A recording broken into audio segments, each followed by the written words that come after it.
This is J. Krishnamurti's third public discussion in Saanen, 1973. I'm sorry for this foul weather. There it is.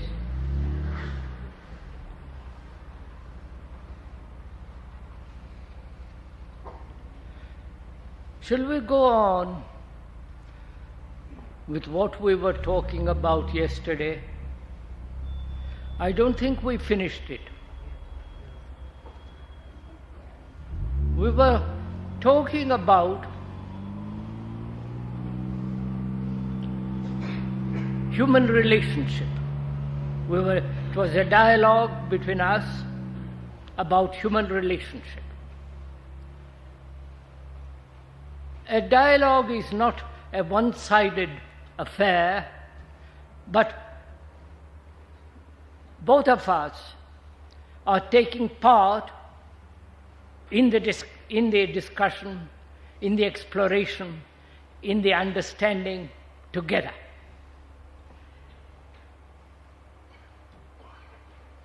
And again, if I may point out, what we are talking about demands a serious mind, a mind that is really committed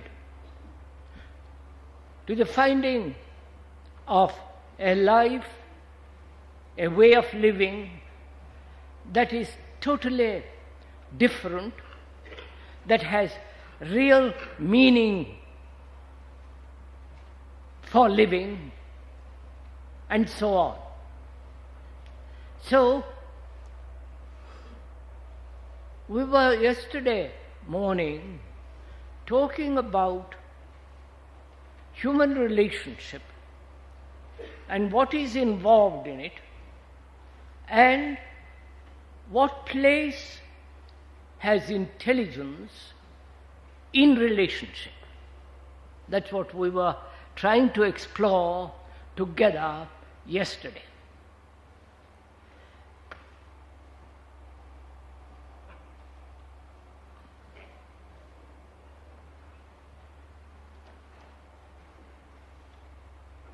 Most of us, I'm not talking, I'm just laying the cards on the table first. Most of us in our relationship depend a great deal on another. Depend for our physical pleasures, sexual, as well as physical comfort, and also psychologically, inwardly, depend on another.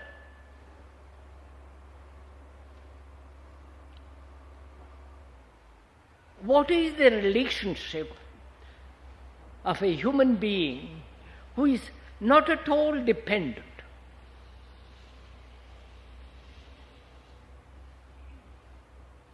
We're going to investigate it together, this question, because if we depend on each other psychologically, then there is the sense of possession and domination and acceptance of status quo, not wanting to change anything. A relationship in which there will be no disturbance whatsoever.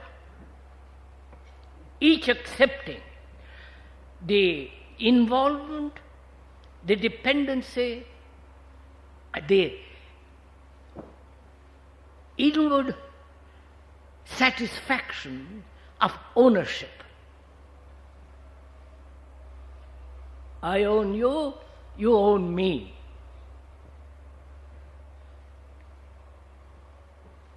And is it possible for a human being not to depend at all and therefore be completely psychologically self-sufficient? And if that takes place, what then is the relationship? Am I? So that's what we are discussing, talking over together this morning. First of all, let us not, if I may suggest, talk about it abstractly, as an idea, but take it actually as it is. We do depend, don't we?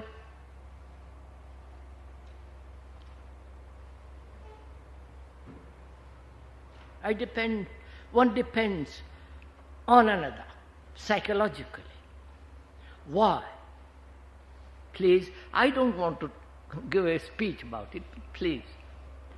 Why do you or another depend psychologically on another? We know we depend, we have to depend on another outwardly.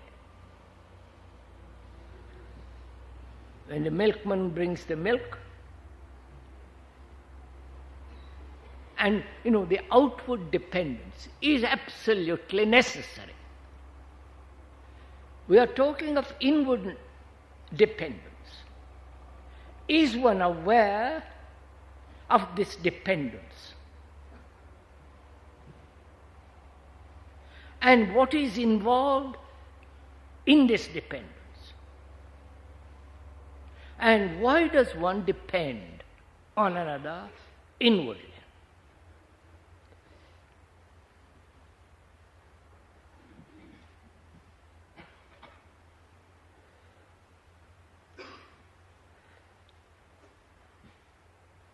Answers. Is one aware that one is dependent psychologically? Yes? No? Let's be a little bit frank about this.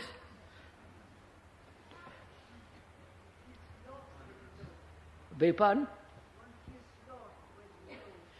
No, we are not asking.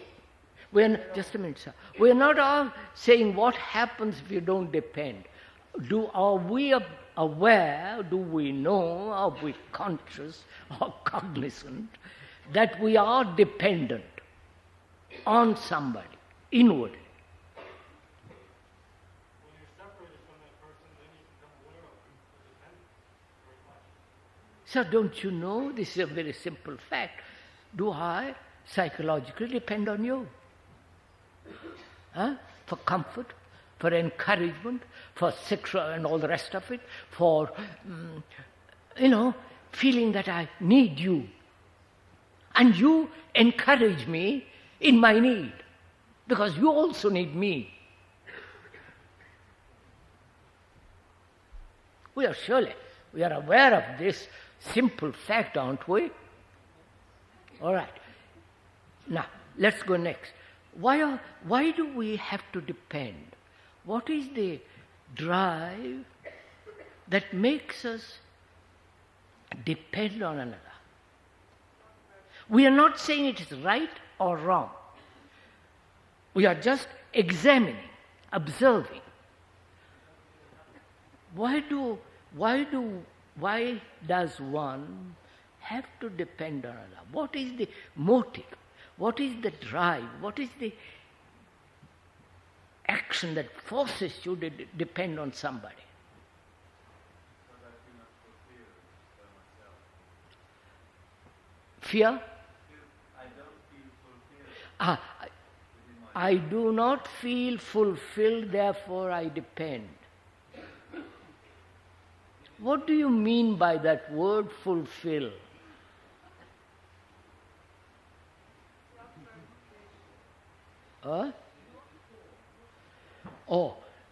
You do not feel whole,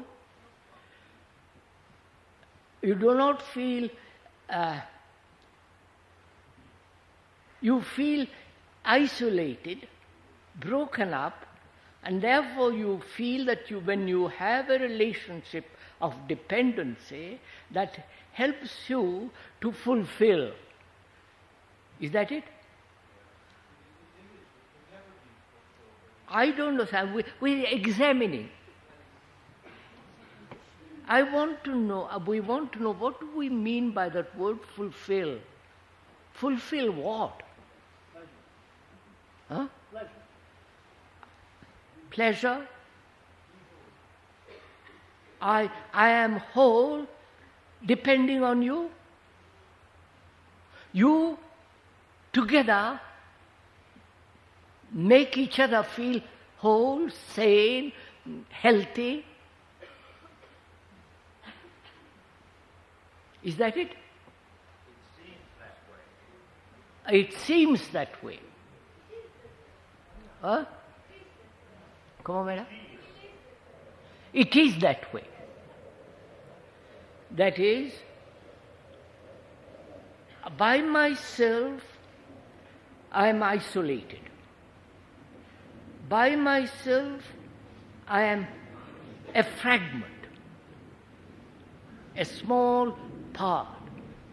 And to make myself whole, sane, complete, you are necessary. That is the relationship which we have accepted, in which we live. That is what is. Right? Beg pardon?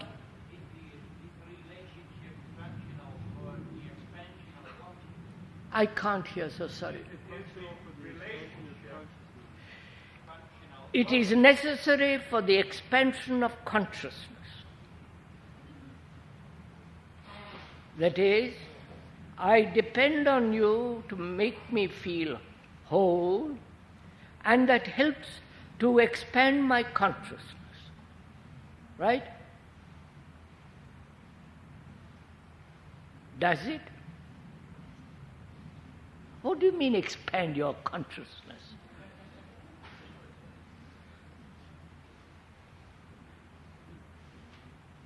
So we are using a lot of words, throwing them out, see if some of it is right somewhere.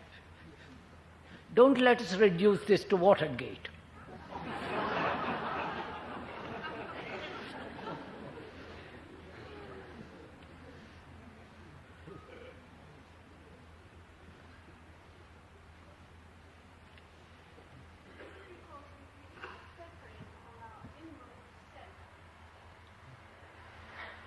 Separate from our inmost self.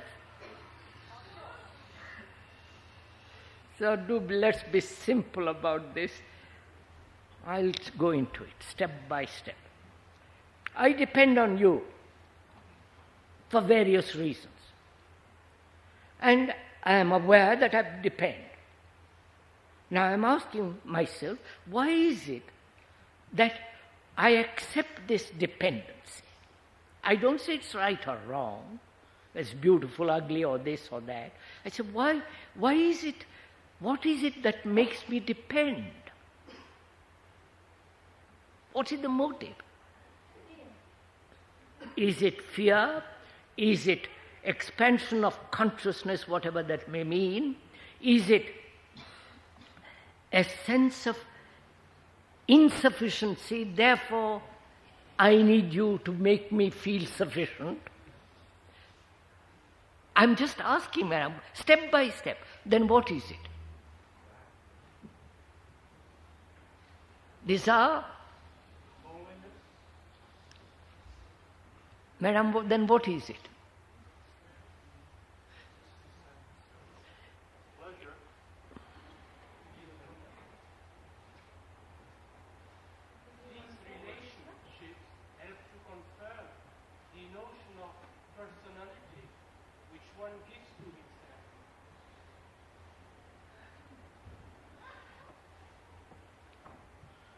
So, do you know you depend on somebody? On your wife, husband, girl, boy, whatever it is. Do you know, are you aware that you are dependent? For goodness sake. Yes. Why? And ask yourself, don't explain, find out. Why are you dependent?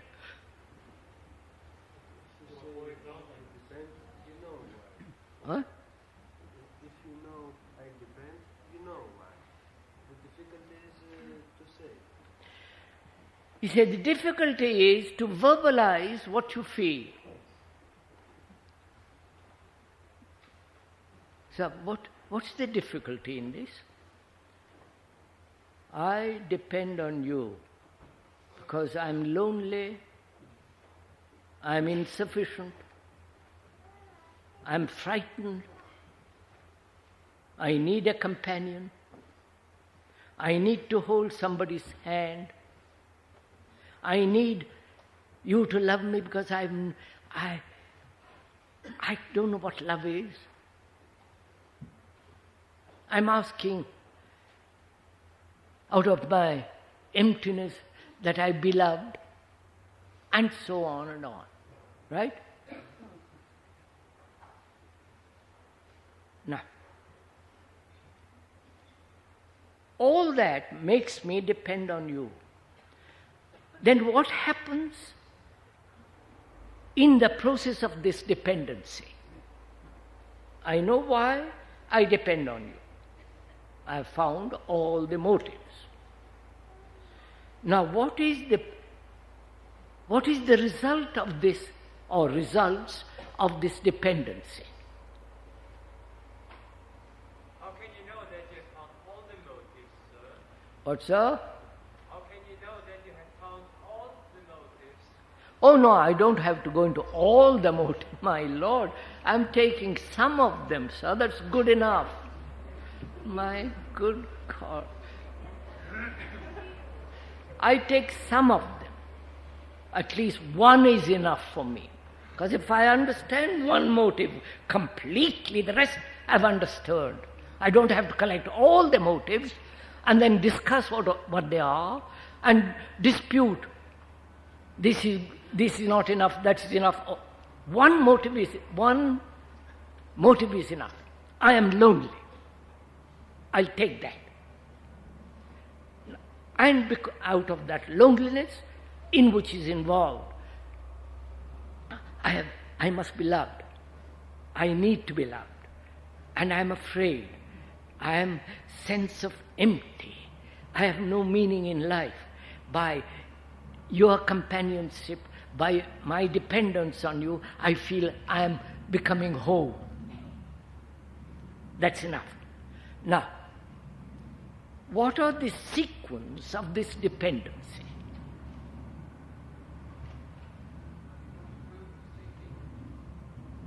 You understand, sir? Psychologically, I'm frightened. And to assuage that fear, to allay that fear, I must have a belief in something. And that gives me great comfort. Similarly, I depend on you. What are the consequences of that dependency? Come on, sir. Huh? Conformity.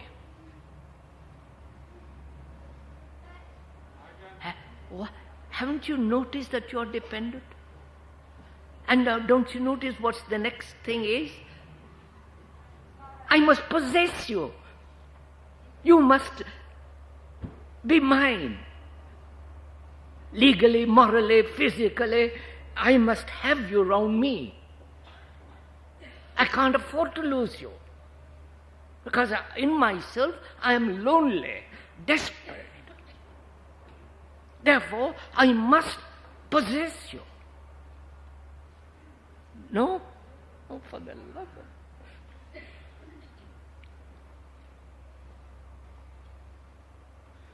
So it is legalized in heaven and I marry you.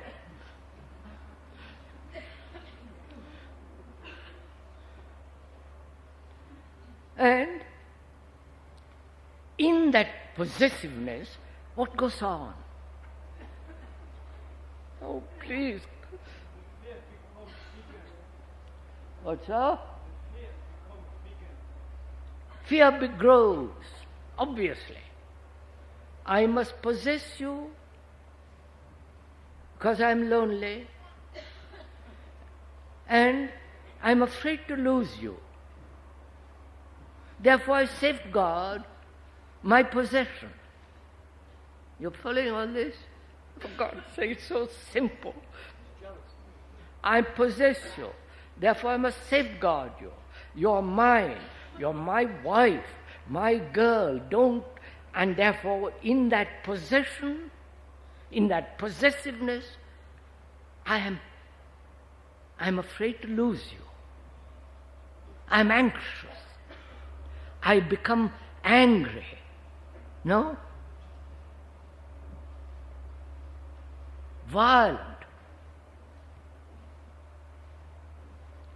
And I ensure that I don't lose you by legal marriage, vows,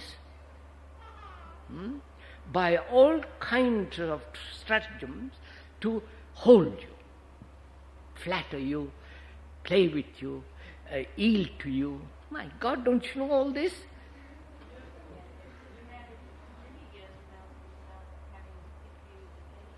What? But you may be exception, madam. I'm talking of the average person, all of us.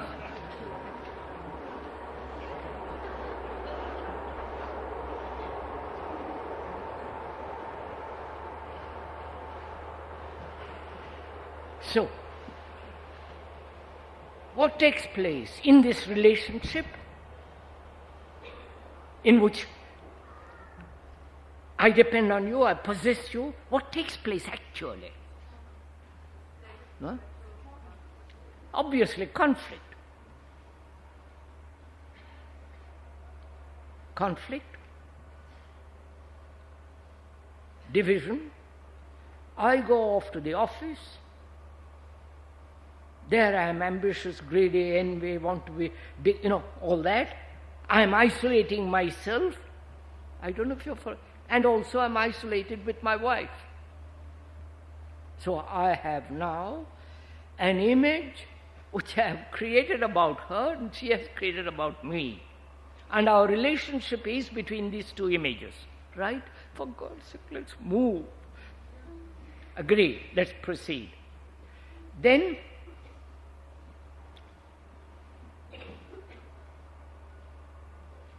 what happens in our life?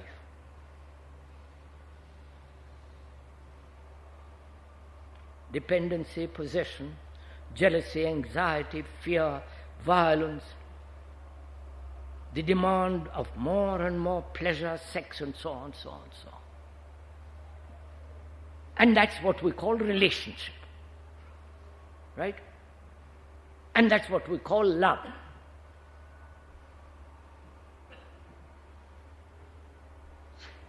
Now, why does the mind, feeling so completely lonely, why can't it resolve that loneliness and not proceed to be attached to something? You follow?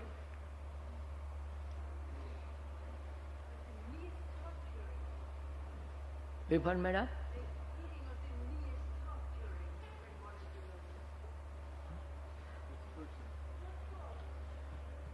Look, I am lonely.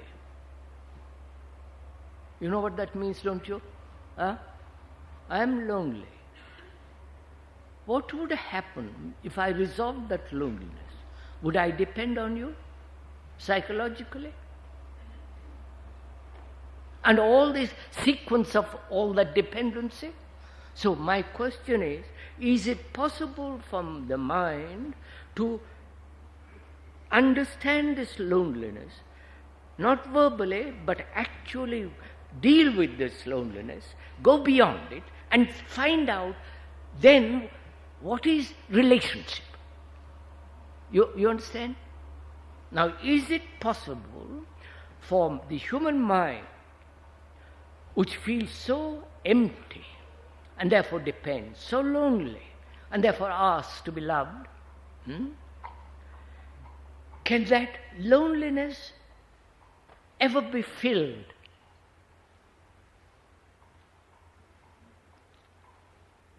We do it. We actually do it. With the image of you, I try to fill it.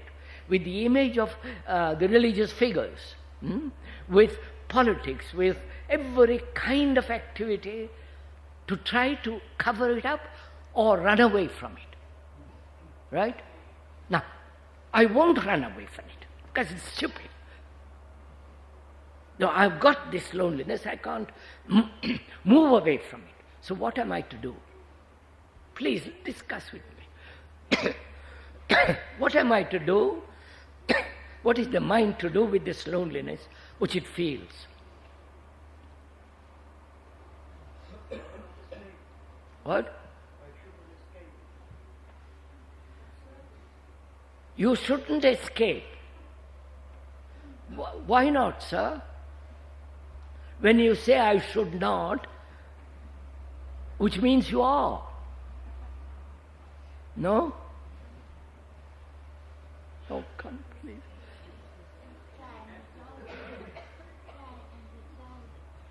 Try and resolve this loneliness. Right? Who is to resolve it?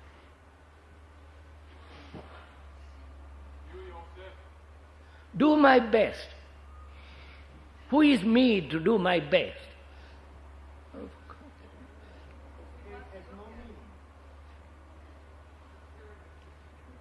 Sir, please do give little attention to this. One feels terribly lonely. This loneliness means isolation, doesn't it? Complete non-relationship. No relationship with nature, no relationship with human beings. I may have, the mind may have a relationship with ideas. That's very easy. So, what am I to do with this? What is the mind to do with this loneliness? Observe it, go beyond it, try to fill it. Huh? I have it. It is there. Now, what has brought about this sense of loneliness?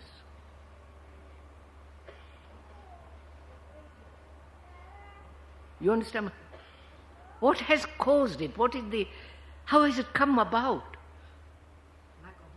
Oh, no, don't lack of love. No.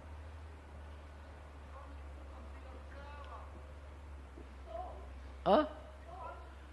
Thought.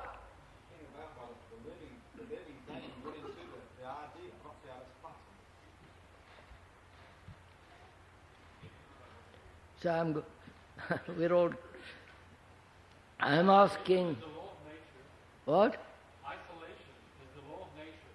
A man is an accident in nature. Isolation is the law of nature. Is it?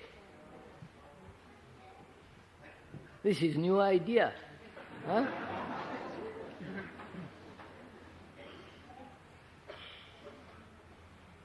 Sir, look, I want to find out how this sense of loneliness comes into being.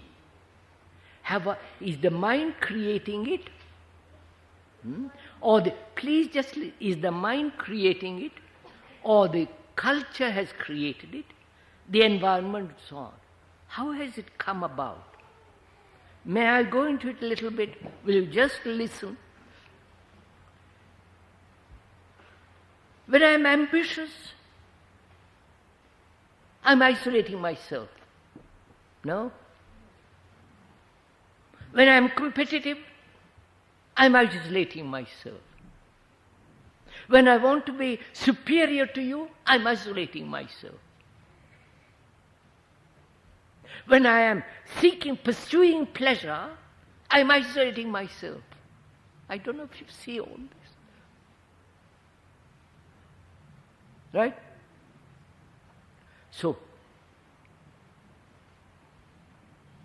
this loneliness is a form of isolation which the mind has cultivated through ambition, through competition, through the desire for success, through the pursuit of pleasure, and this has brought about this sense of complete isolation, loneliness.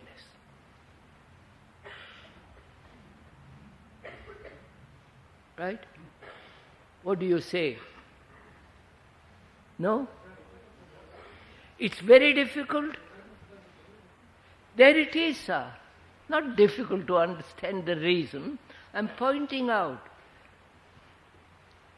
how this loneliness takes place.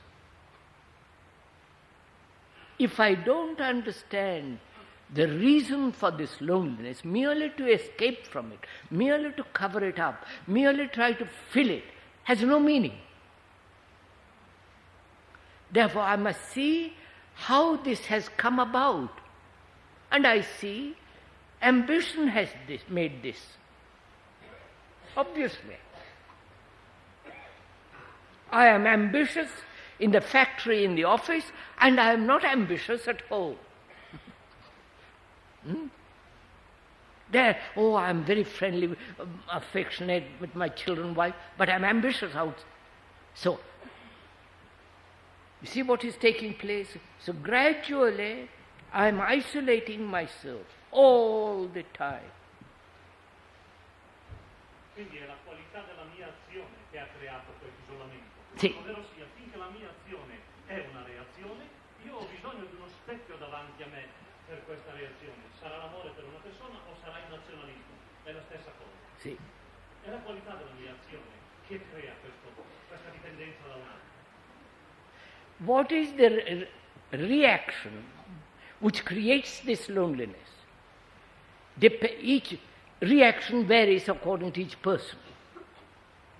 And what is the reason? What is the basis of this reaction? Right?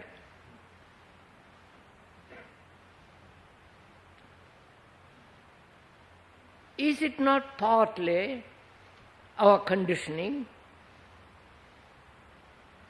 partly our culture, partly education, and all the attractions of modern civilization?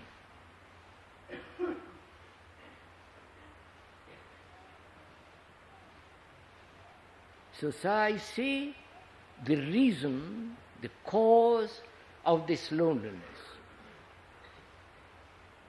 the struggle, the competitive spirit, the desire to be greater, to become something. All those are activities of isolation. I am not aware of those activities, but I am aware of my loneliness. I don't know if you... Then I try to do something about that loneliness. Not about the cause that has brought this about, but I say I'm terrible to be so lonely. So I escape. The escapes are an illusion from what is. Because I have not found out the cause of it. When I discover the cause of it, then what am I to do? You understand, sir? Please go with me this bit. What am I to do living in this world, having to earn a livelihood, which means clothes, food and shelter, and leisure? What am I to do knowing the cause of this loneliness, which is, let us say, ambition, competitive spirit? How am I to live without ambition, without this competition in this world? Come on, sir. This is your life.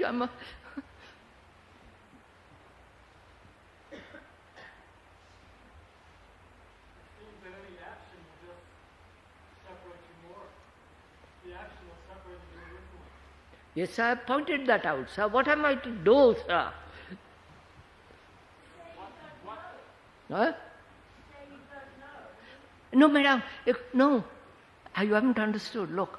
What gives you the quality and the quality of seriousness to disregard all this?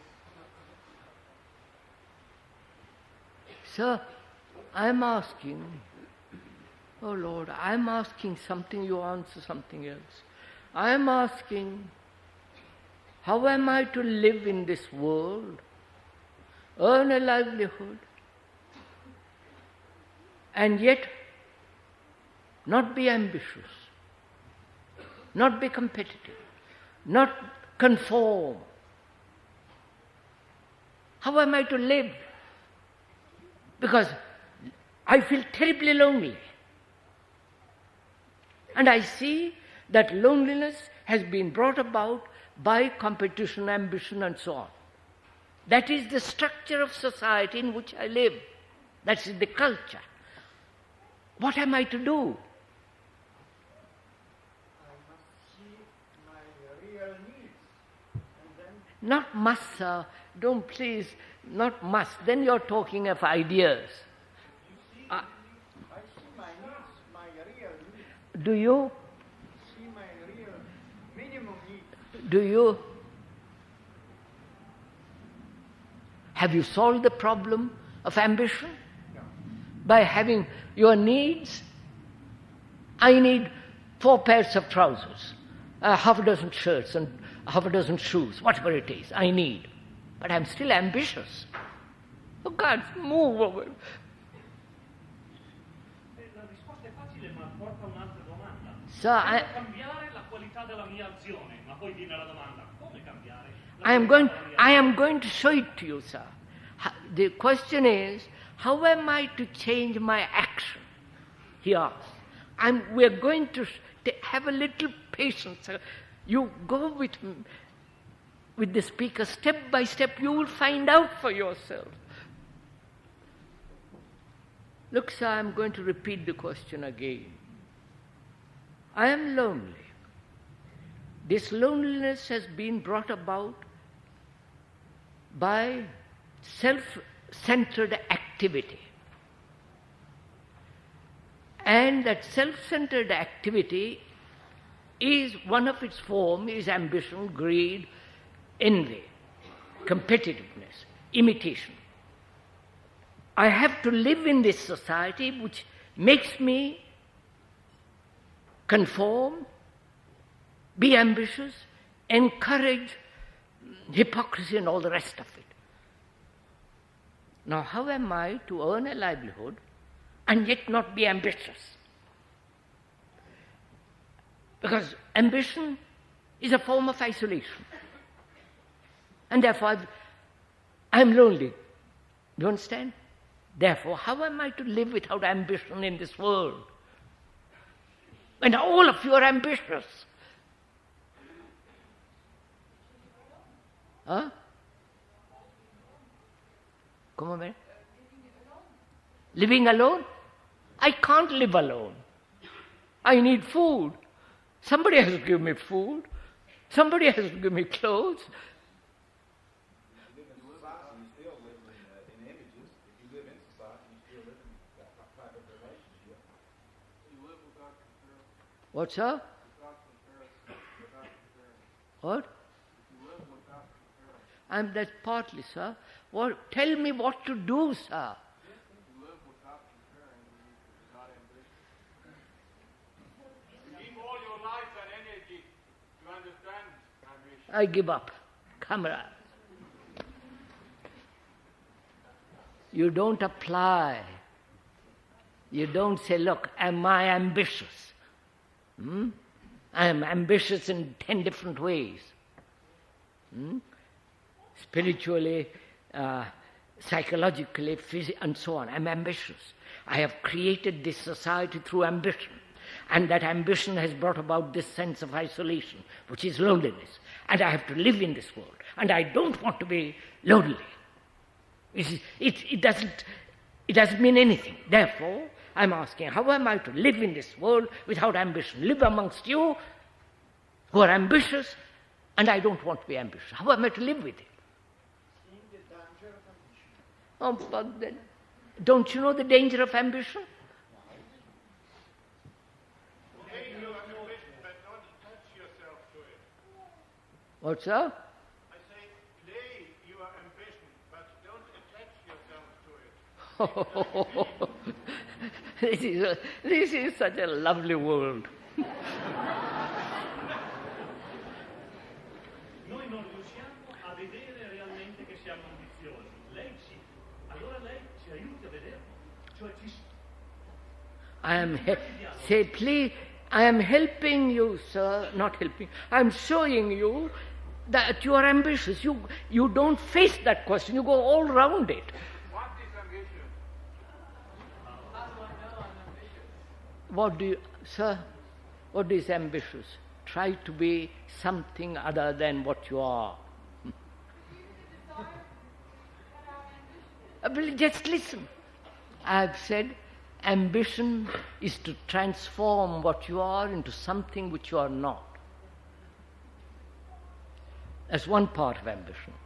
Ambition is try to achieve something which you think is desirable. Something which you think will give you power, position, prestige. Ambition is to write something and hope that it will sell 1 million copies. And so on and on and on and on. And that is the society in which I am forced to live. And I realize that has brought loneliness to me. And I see how tremendously destructive this loneliness is. Because it prevents my relationship with another. So I see the destructive nature of it. Then what am I to do? How I... What's that? Find the one who possesses this ambition. I can't hear. Find the one who possesses this ambition. What? Find the one who possesses this ambition. Find the one who... Possesses. The ambition. Find the one... Find the one that possesses the ambition. Find a person who is ambitious. Aren't you ambitious? Have I to go out, find somebody else? What are you all talking about? This is not serious. It's difficult to say what is necessary and what is ambition. Sorry, I must go on. Now, just a minute, sir. Look, I'm asking myself, I'm lonely, ambition, greed, competition has brought about this loneliness. And I see the destructive nature of this loneliness. It prevents really affection, care, love. And to me that's tremendously important. Loneliness is terrible. It is really destructive, it's poisonous. Now, how am I, please listen, how am I to live with you who are ambitious? Because I have to live with you. I have to earn my livelihood. What am I to do?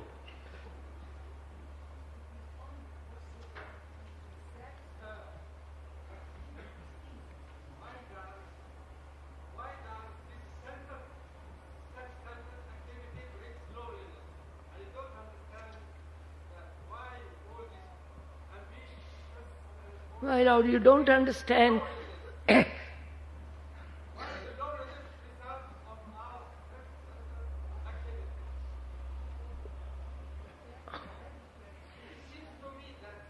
It's a nice, it's a lovely day, isn't it? It's as good as your questions. I am boiling. You understand, sir? I am passionate to solve this problem. It's burning me up. Because that's my whole life. And you're playing with it. I am lonely, desperate, and I see how destructive it is. And I want to resolve it. And yet I have to live with you. Live with this world which is ambitious, greedy, violent. What am I to do?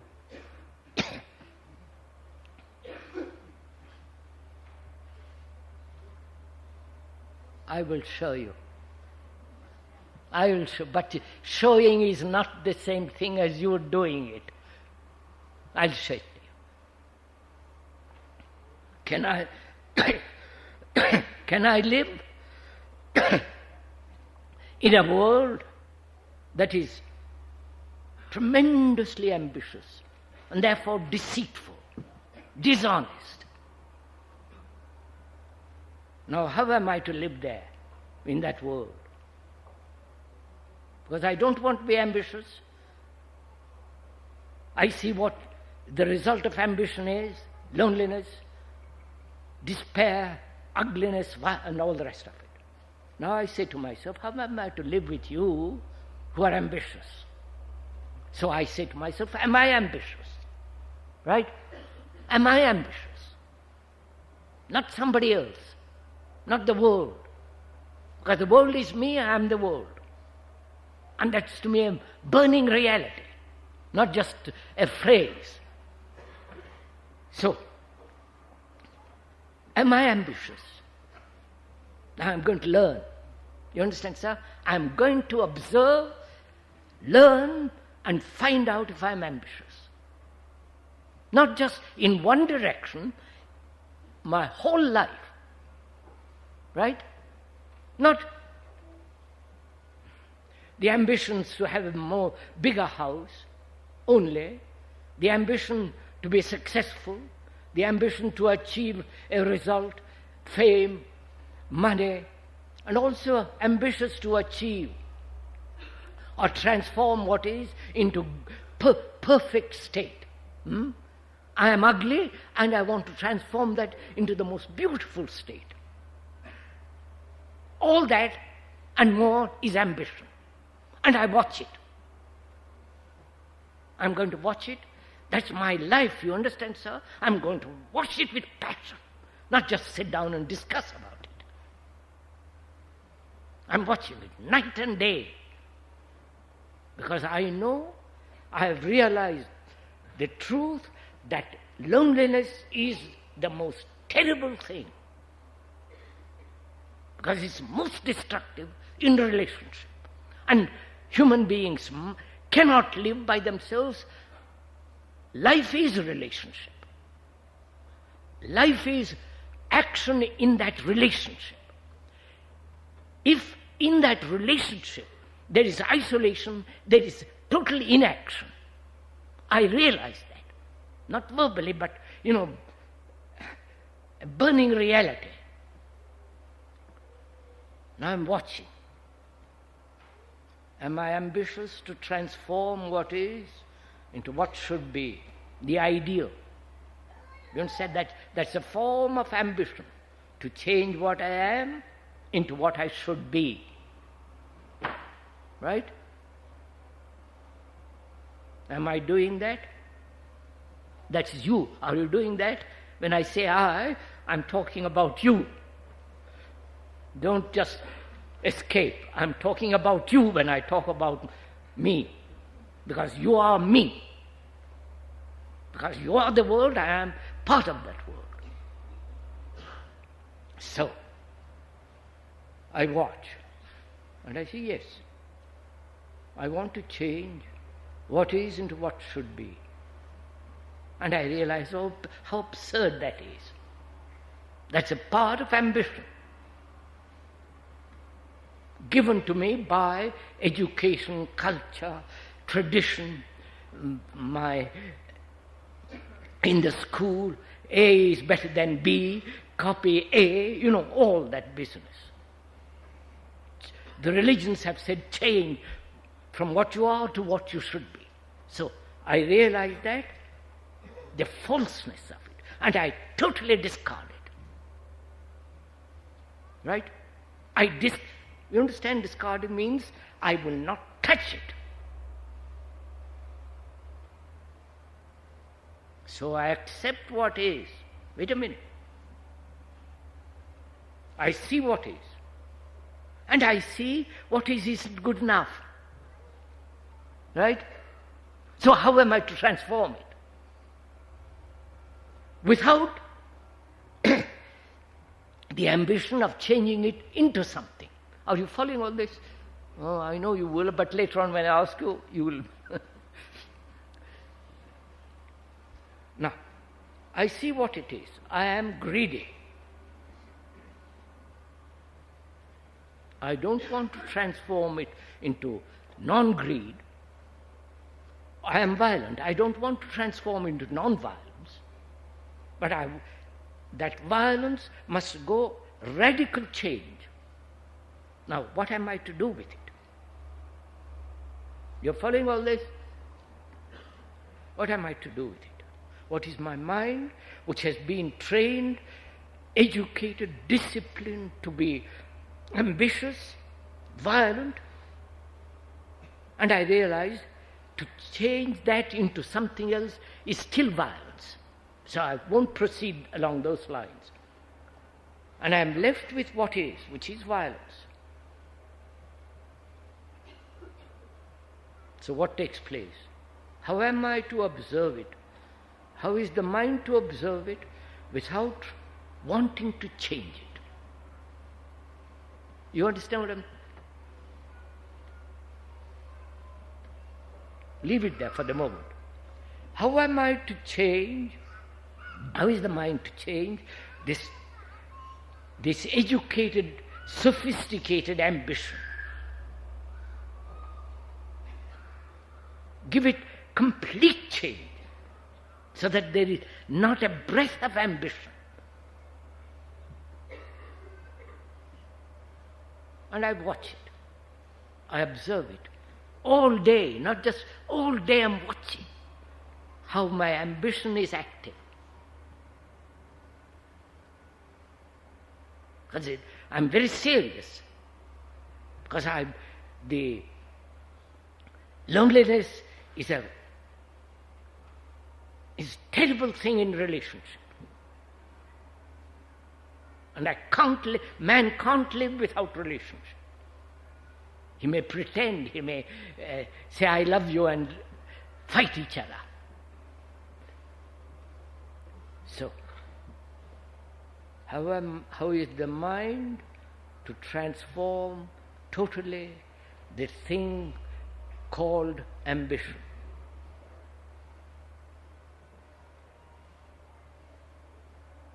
Any form of exercise of will is still ambition. Right?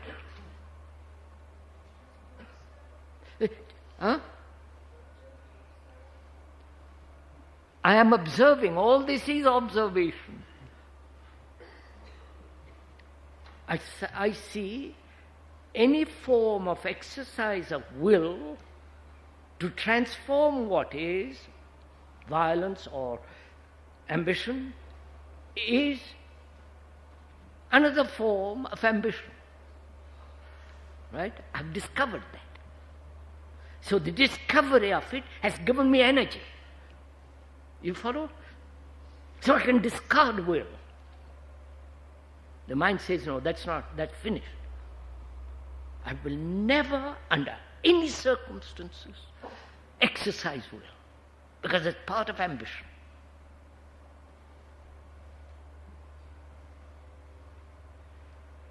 And I see conformity is one of the educated reactions of the culture in which I live. Conform. Long hair, short trousers, short skirt, conform. Outwardly and inwardly conform. Become a Buddhist, a Catholic, a Muslim, conform. And I've been taught from childhood to conform. In the class I'm made to conform. A is better than you. You must be like A. Get better marks than A. Right? So I'm forced, educated, compelled to conform. What takes place when I conform?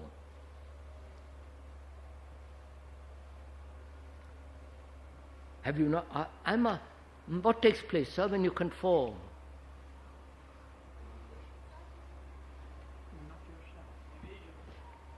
No, what takes place when you're conforming? Your struggle, isn't there? Conflict. I am this, and you want me to be that.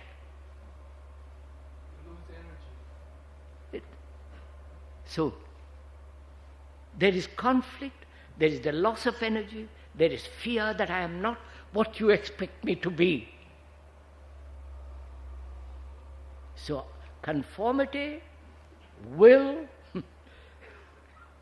desire to change what is all part of ambition. I am observing this. So, during the day I observe and I shall not conform. I'll understand what conformity is. I am conforming when I put on trousers.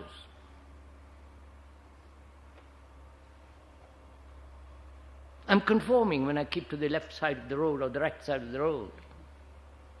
I'm conforming when I learn a language.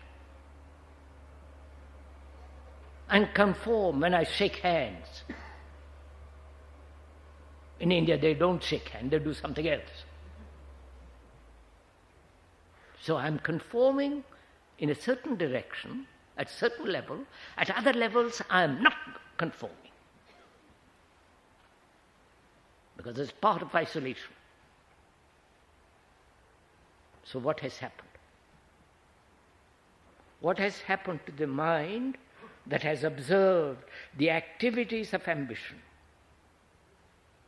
Conformity, will, the desire to change what is into what should be, and so on. Those are all the activities of ambition, which has produced this sense of desperate loneliness, from which all kinds of neurotic activities takes place. And as I have observed it, watched it, without doing a thing about it,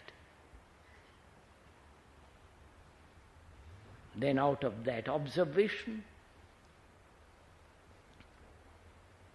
the activity of ambition has come to an end. Because the mind has become extraordinarily sensitive to ambition. It's like it cannot tolerate ambition. Therefore, becoming very sensitive, it has become extraordinarily intelligent. Therefore, it says, now how am I to live in this world? You're following? How am I to live in this world being highly sensitive, intelligent? Therefore, no ambition. Right? Are you following all this? Am I just talking to myself?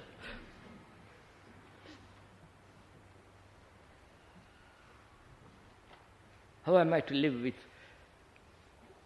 with you who are ambitious? Have we any relationship with each other? You are ambitious and I am not. Or you are not, I am. Doesn't matter which way. What is our relationship? Come on, sir. Therefore, what am I to do? And yet I realize living is relationship. Follow this, sir, carefully. You understand my question? You are ambitious and perhaps I am not. And I see we have no relationship. Because you are going there and I am going there. Or I am stationary, you are moving away. What is our relationship? And yet I cannot live by myself. You understand, sir? Wait, what? Look at it, sir, look at it. Absorb it, smell it, taste it, and then you'll answer it. What am I to do? Living in this world, the world which is made up of ambition, greed, hypocrisy, violence, trying to change this into that. All the things they are doing in the churches, all that's happening. And I see that all leads to loneliness. And that destroys relationship. And you are ambitious, and perhaps I am not. Then what takes place? Huh? What, sir? It is not. I'm going to show it to you. Colleague.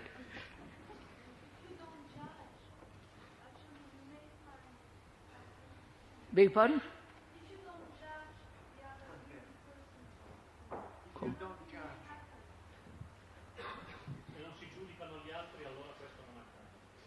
Look, I've gone far beyond all that. Not if I should not, when, must, suppositions, all that. We've gone beyond all that. I've come to the point, mind has come to the point when it has to face a crowd, a civilization, a world in which ambition is rampant. The poison of ambition is rampant. And this mind will not tolerate, both medically, psychologically and physically, any form of ambition. And yet it has to live here, right? What is it to do? Huh? It sees others' ambitions, and in seeing that, it learns about the other person, and maybe the other person will learn something about themselves by that. So look, here you are, you're sitting there, I'm sitting here. I'm asking you, you're ambitious? All right, I'll say, I'm ambitious, you're not ambitious. What's our relationship? So what takes place? There is no relationship. What takes place? Wait. He says complete isolation. Wait, is that? You go into it, sir. Look into it a bit more.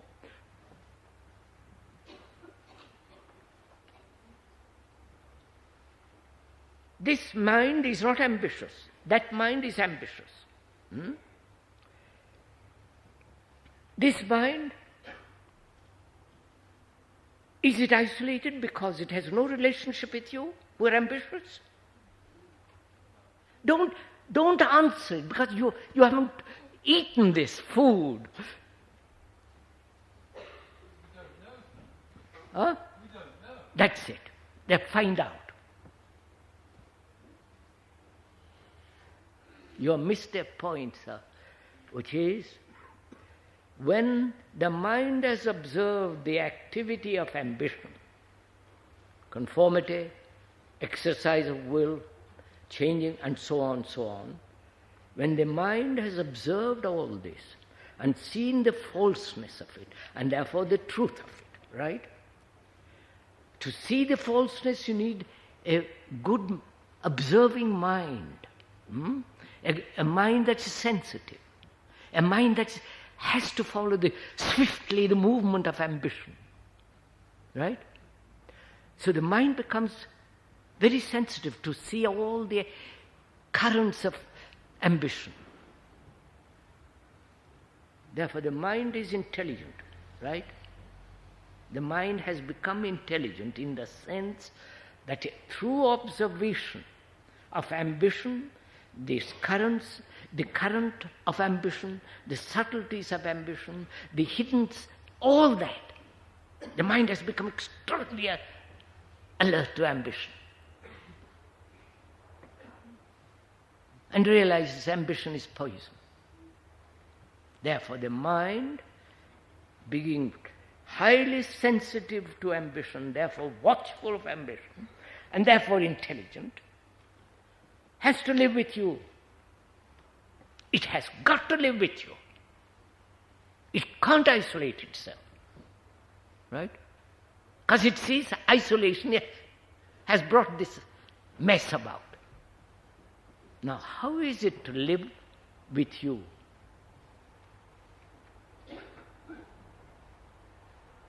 You are going that way, and the non-ambitious person may not be going that way or going in a direction.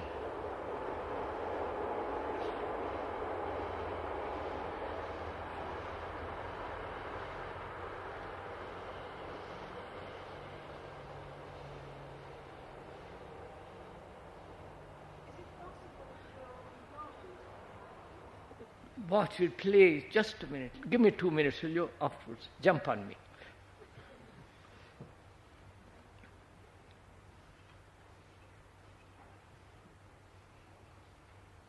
Such a mind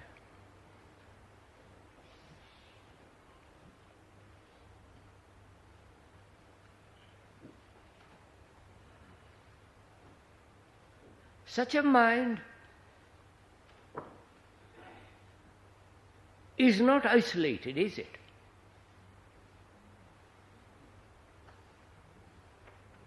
You understand, sir?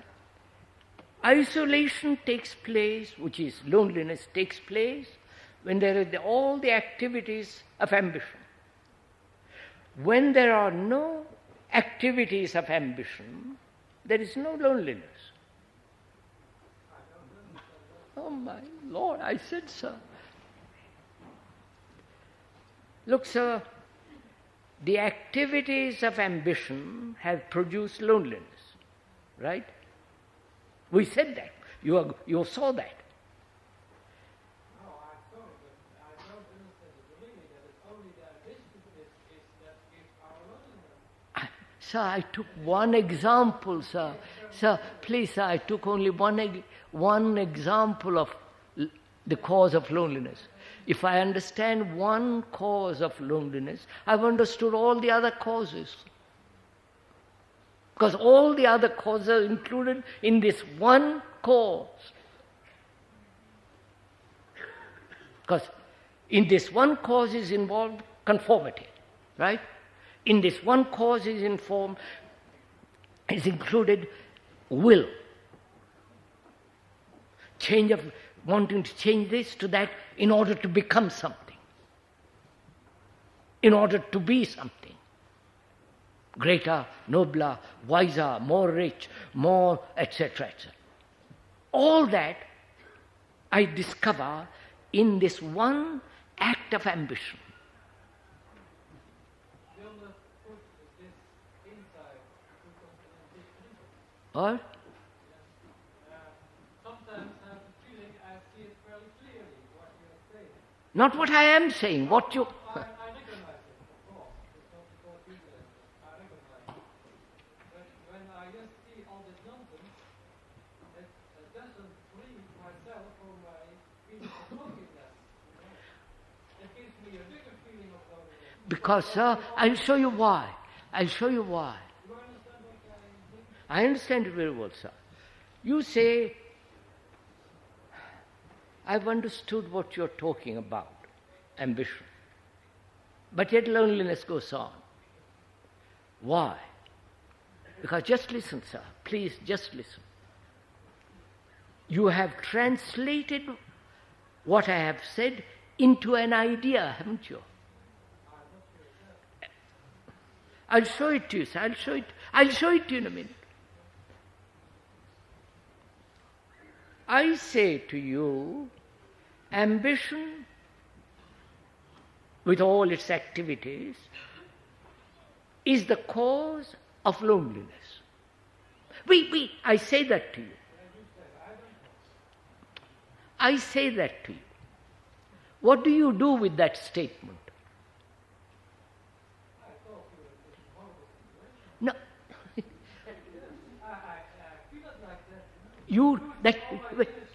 Yes, sir. Yes, sir. Do listen to this. Yes, sir. Please listen to this, sir. I make a statement that ambition has brought about loneliness. I've explained it, madam, 10 times. Don't say how now. I say that to you. How do you translate that? How do you listen to that? what takes place in your mind?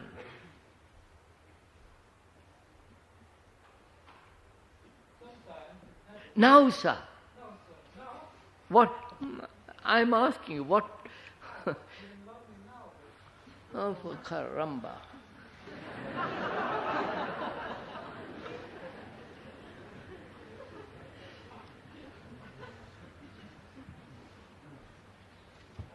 Sir, listen, sir.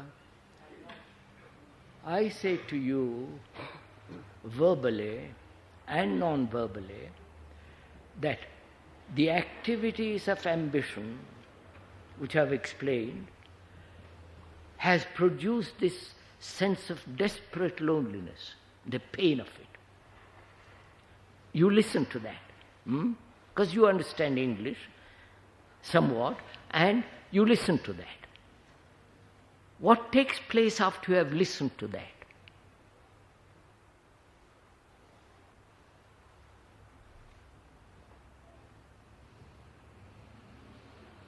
Is it an idea?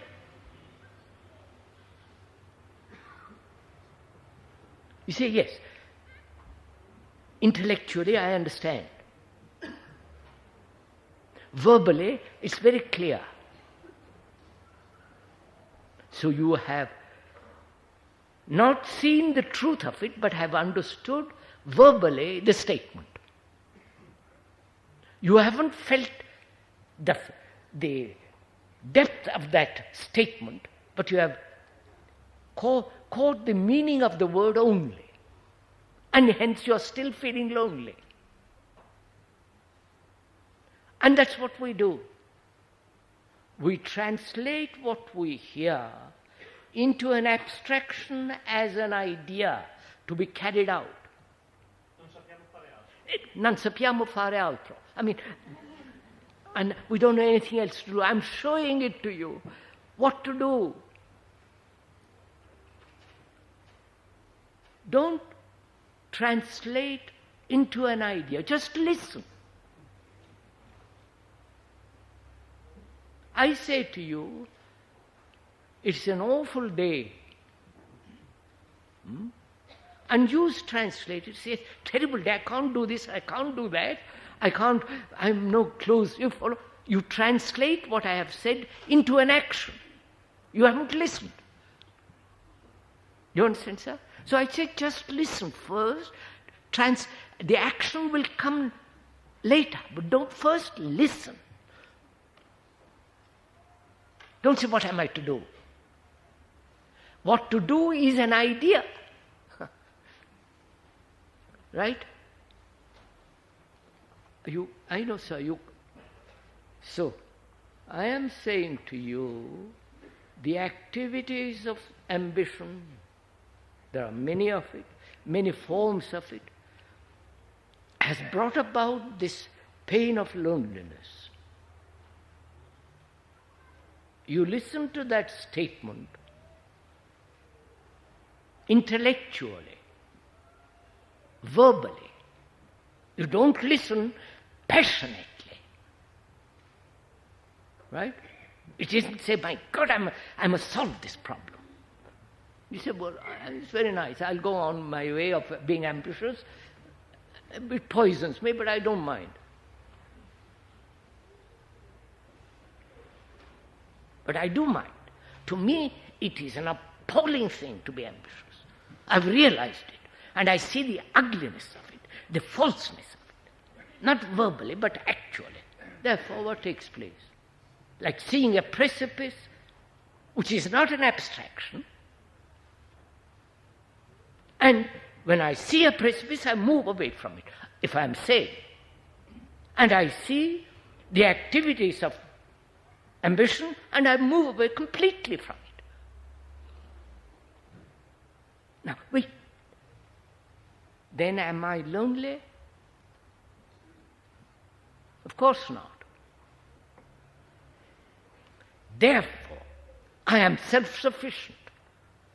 You understand? My relationship with you then is a man who is self-sufficient, and you are not. Therefore, you're going to exploit me. Right? You're going to use me because you are going to use me to satisfy yourself. And I say, look, don't do it.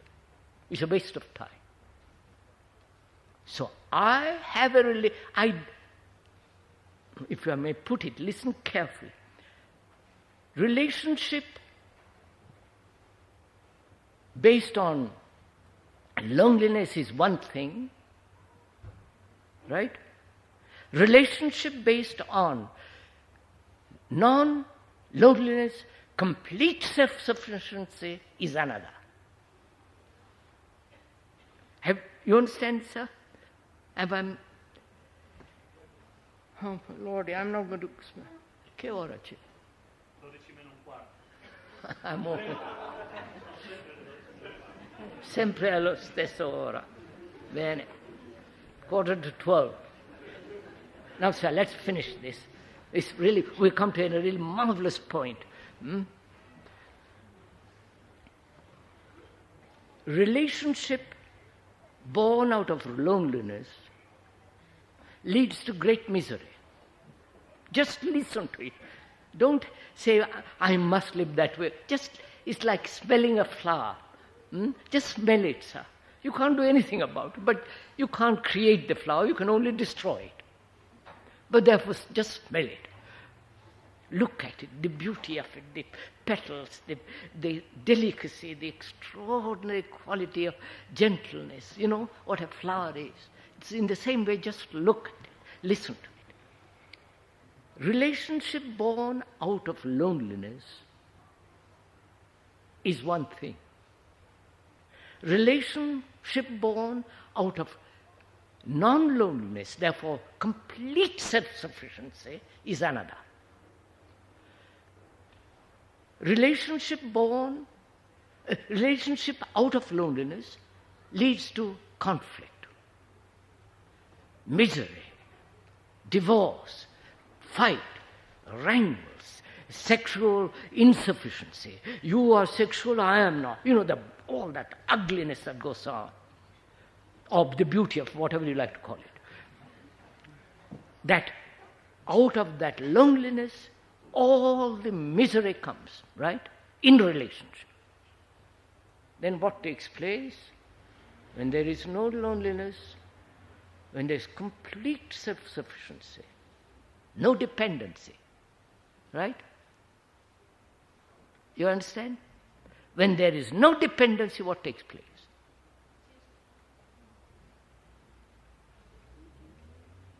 I love you, you may not love me, I love you, that's good enough. You understand? I don't want your response that you love me also. I don't care.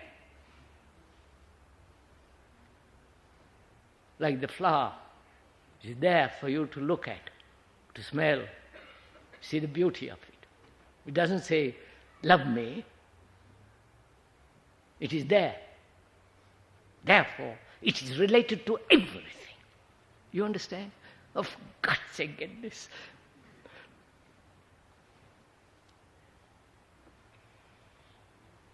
And out of that, in that self-sufficient, not in the ugly sense self-sufficient, in the great depth and the beauty of that, in which there is no loneliness, no ambition. That is really love. Therefore, love has relationship with nature, if you want it, there it is. If you don't want it, it doesn't matter. That's the beauty of it.